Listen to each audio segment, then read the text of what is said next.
Segunda edição desse dia 7 de abril não traz grandes novidades, mas tem coisas interessantes para você que eu ainda não trouxe.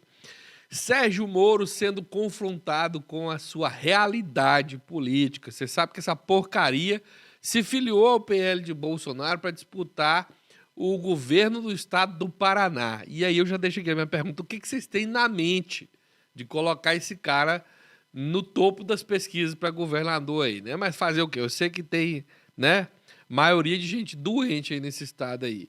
Mas o problema não é nem esse. O problema é ele ter sido confrontado com o passado dele, como eu disse. Vou mostrar para você aqui que perguntaram para ele o que ele acha, se o Flávio Bolsonaro vai fazer rachadinha agora, se o Bolsonaro vai tentar interferir na política. Ele se irritou, quase mandou o repórter calar a boca como fazia o Bolsonaro. E é claro, eu vou resgatar aqui alguns vídeos dele aqui sendo humilhado. Mas tem uma outra coisa interessante também, mais duas coisas. Você já tinha acompanhado aqui no nosso canal que o Nicolas Ferreira e o Eduardo Bolsonaro estavam no racha e que isso era prejudicial para o Flávio. Eu só não tinha trazido para você ainda que isso também foi prejudicial para o Nicolas. Parece que o tiro saiu bem pela culatra, levando a uma queda no engajamento das redes do Nicolas de quase 78% de queda em resposta, né, à tentativa de golpe. Tentativa de golpe? Sim, eu vou explicar para vocês. E por fim, Michelle tenta emplacar ali um irmão dela como cuidador de Bolsonaro. E o Xandão já deu uma canetada para deixar até o espinhaço dos bolsonaristas em alerta, tá? O que aconteceu? Eu explico para você já. Se você está chegando agora para esse canal, senta o dedo no like, se inscreve, compartilha o vídeo nas suas redes sociais. Vamos começar aqui pelo Sérgio Moro, tá? Sérgio Moro foi perguntado. A função dele, dos jornalistas agora, é confrontá-lo. Ele é candidato, como disse, e jurou que jamais seria, né? Mas a gente mostrou que lá na Lava Jato ele já era candidatíssimo, tá? E aí o que aconteceu? Existe a possibilidade do Flávio Bolsonaro, na sua opinião, senador, controlar a Polícia Federal, como o senhor falou do Jair Bolsonaro em 2021? Olha, o que a gente vê... Vamos ver o que está acontecendo nesse governo. Nesse governo, o que nós temos de volta? A roubalheira do PT. Roubaram até os aposentados e pensionistas. Eu acho que esse é o crime mais vergonhoso da história do país. E quem está lá suspeito está envolvido? O filho do presidente Lula. Então a gente vê até a Polícia Federal fazendo hoje um bom trabalho, mas por quê? Está sendo conduzido... O trem é tão mentira que o cara lá atrás quase fala assim: peraí, sério, mas o Lulinha tá envolvido nisso? Não, mentira, tá envolvido um monte de deputado bolsonarista, um monte de senador bolsonarista, pastor de igreja bolsonarista, cara que financiou a campanha do Bolsonaro, e Bolsonaro e você eram um em carne.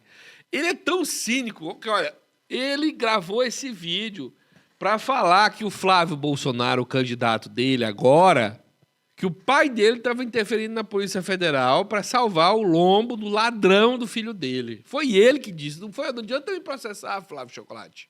Foi o Moro que disse. Tá aí, ó.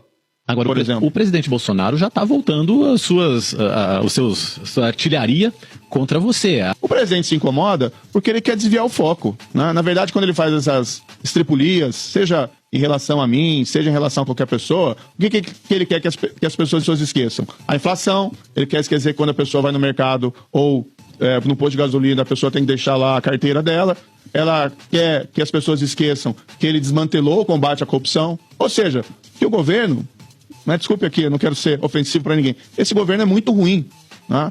Quando no decorrer do tempo eu vi que meu projeto não tinha como prosperar, que o projeto, ao contrário, estava sendo sabotado, né? Um governo que foi eleito dizendo que ia combater a corrupção, que fez o exato oposto, aí eu saí. Mas não foi só por causa da tentativa de interferência que o Moro jogou os dois pés no lombo do Bolsonaro, não. Também vivia falando que o Valdemar da Costa Neto, o presidente do PL, era um ladrão condenado, que a culpa era do Lula, não sei como, mas que o Bolsonaro pegou o Valdemar e começou a andar com o Valdemar e estava com o Valdemar para todo lado. Escuta aí.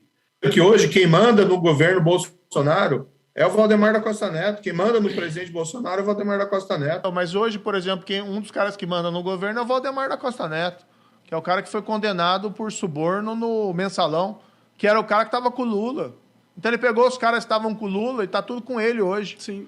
Né? E o cara vem falar que é contra a corrupção. Fala pessoal, uma grande alegria estar aqui com o meu amigo Sérgio Moro, que é o nosso pré-candidato a governador no Paraná, uma pessoa que compartilha das mesmas pautas, entende o momento que o Brasil passa e que para a gente botar de pé o nosso projeto de resgate do país e recolocar o Brasil no caminho da prosperidade, o Moro está alinhado com a gente. Moro, estamos juntos, conta com a gente aqui, tá? Vamos mudar esse país. É o Valdemar da Costa Neto, que é o cara que foi condenado por suborno no Mensalão, que era o cara que estava com o Lula. A situação de vergonha do Moro de fazer exatamente aquilo que falava que jamais faria e de se juntar exatamente às pessoas que disse que jamais se juntaria, ficou tão caricata que até os jornalistas começaram a zombar dele, dizendo que o placar estava invicto, né? Ele só apoiou, depois que virou político, as pessoas que ele mesmo chamava de corruptos. Dá uma olhada. No mais, estava ele lá ao lado de Valdemar Costa Neto e Flávio Bolsonaro. Não fui eu que disse. Foi Sérgio Moro que disse que os dois eram corruptos e que ele estava deixando o governo de Jair Bolsonaro porque Bolsonaro interferiu na Polícia Federal para proteger o próprio filho, que não teria, portanto, seus crimes de corrupção investigados. Quem disse isso foi Sérgio Moro, que saiu pela porta dos fundos, depois voltou com os quatro pés no chão e participou, né, como membro muito ativo da campanha daquele que havia interferido na sua Polícia Federal. Sérgio... Apoiar quem chamou de bandido? Cheque. Se unir aos que ele mesmo chamou de bandido? Cheque.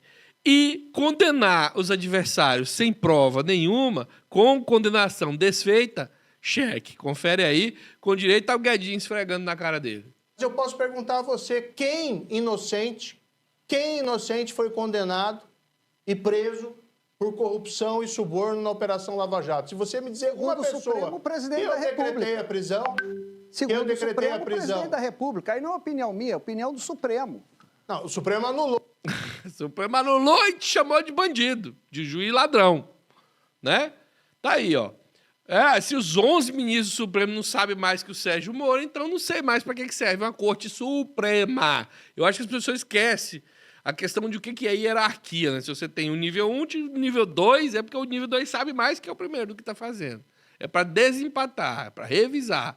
É o professor, um é o aluno, o outro é o professor, certo? É o supervisor, por isso que chama, tá? Agora, mudando para o caso do Nicolas Ferreira lá e da briga. Nicolas estava tentando passar para cima dos filhos de Bolsonaro e receber essa herança sem precisar dar benção a eles. E aí houve um racha nas redes e eu acho que o Nicolas saiu perdendo segundo esse levantamento aí. Quem fez esse levantamento foi um cara do Twitter aí, que se diz jornalista de dados, e é o Diego Feijó. Os dados já estão na sua tela aí, ó. Disputa de narrativas no Twitter, tá? Do dia 1/1 até o dia 7/4. Nicolas, como líder da direita, estava com 45,8% das amostragens, né? E o próprio Bolsonaro, né, como principal liderança, o Flávio Bolsonaro, com 54,2%. Só que aí registrou-se essa tendência de queda aqui, ó, tendência temporal de engajamento. De janeiro para cá, para abril, o Nicolas perdeu 78% do seu engajamento nas redes sociais. Então tá aí, o Nicolas saiu derrotado. Não sei se isso chega a ser bom para alguém. É bom ver o Nicolas derrotado, ótimo, mas a derrota do Nicolas na direita significa a ascensão do Flávio Bolsonaro. E aí é o amargo pelo terrivelmente amargo, ou vice-versa. Não dá nem para diferenciar. Se inscreva no canal, compartilhe o vídeo nas suas redes sociais, senta o dedo no like, a gente volta. Valeu, fui.